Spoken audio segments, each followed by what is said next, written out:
Shalom saudara, selamat pagi. Kita ketemu kembali pagi ini dalam Morning Devotion.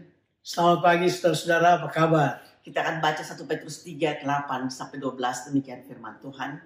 Dan akhirnya hendaklah kamu semua seia sekata, seperasaan, mengasihi saudara-saudara, penyayang dan rendah hati. Dan janganlah membalas kejahatan dengan kejahatan atau caci maki dengan caci maki. Tapi sebaliknya hendaklah kamu memberkati, karena untuk itulah kamu dipanggil, yaitu untuk memperoleh berkat. Sebab siapa yang mau mencintai hidup dan mau melihat hari-hari baik, ia harus menjaga lidahnya terhadap yang jahat dan bibirnya terhadap ucapan-ucapan yang menipu. Ia harus menjauhi yang jahat dan melakukan yang baik. Ia harus mencari perdamaian dan berusaha mendapatkannya. Sebab mata Tuhan tertuju kepada orang-orang benar dan telinganya kepada permohonan mereka yang minta tolong. Tapi wajah Tuhan menentang orang-orang yang berbuat jahat. Saudara, kata akhirnya di dalam pembacaan kita ini, saudara, merupakan kesimpulan yang ditarik oleh Rasul Petrus berhubung dengan apa yang dibahas sebelumnya, yaitu mengenai hubungan dalam keluarga atau hubungan keluarga, saudara. Nah, hubungan kasih dalam keluarga bukan hanya sekedar praktek mekanisme biasa saja, tapi suatu budaya yang harus menjadi sesuatu yang menguasai semua aspek hidup dalam setiap pribadi kehidupan kita. Kasih selalu termanifestasi secara nyata, mengatasi kebencian, balas dendam, caci maki. Karena saudaraku, kasih ini selalu menyatakan berkat. Nah, Rasul Petrus mengatakan kepada kita bahwa bagaimanapun juga kita melihat kasih, tapi kasih itu selalu dan berkat memang selalu berjalan bersama. Dan itu hanya akan akan dapat kita lihat kalau memang perspektif kita benar dalam kehidupan. Sebab bisa saja berkat datang dalam sebuah pengalaman yang tidak menyenangkan, dalam situasi yang tidak kita sukai. Tapi itulah yang disebut dengan blessing in disguise. Kadang-kala berkat Tuhan menyamar dalam keadaan-keadaan sulit kan. Tapi begitulah kasih dan berkat selalu berjalan bersama.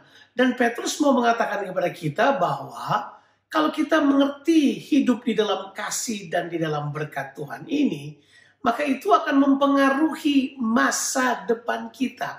Masa depan kita justru diputuskan oleh keputusan kita pada hari ini. Makanya dia mengatakan bahwa barang siapa mencintai kehidupan dan barang siapa melihat hari-hari yang baik di masa depan, dia harus jaga mulutnya. Nah, saya kemudian tahu bahwa kasih dan berkat ini itu benar-benar akan termanifestasi dengan baik kalau memang kita terbiasa mengatakannya terlebih dahulu. Amin. Bukan cuma kasih karena perkataan dan berkat karena perkataan, tapi itu dimulai dengan perkataan dulu. Sebab begini, kasih dan berkat itu menciptakan atmosfer. Kalau saudara mengatakan kasih, ada atmosfer kasih di situ. Kalau saudara mengatakan berkat, ada atmosfer berkat di situ. Ya.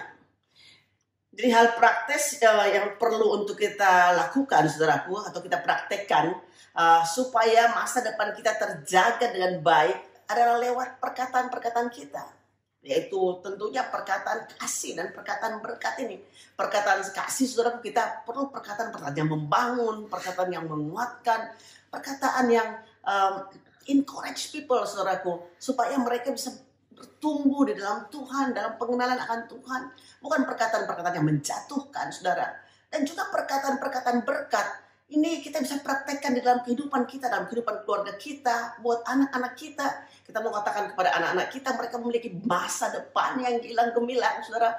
Kita mengatakan perkataan berkat buat suami kita, kata-kata berkat. Tuhan memberkati kehidupannya, memberkati pekerjaannya, memberkati apa yang dilakukan oleh tangannya, Tuhan buat berhasil. Dan juga perkataan-perkataan berkat tentunya buat istri kita, saudaraku, buat saudara-saudara kita dan orang-orang yang ada di sekitar kita.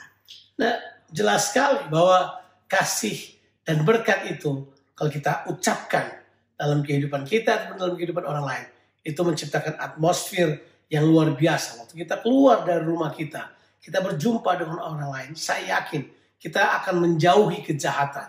Kita akan mengejar perdamaian. Dan Alkitab berkata, Tuhan suka sekali berhubungan dengan orang-orang yang seperti ini.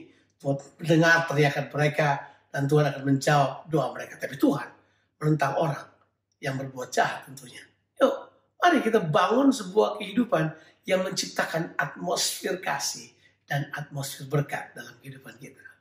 Saudaraku, mari kita secure masa depan kita ini dengan apa, saudara? Perkataan-perkataan yang mendatangkan berkat.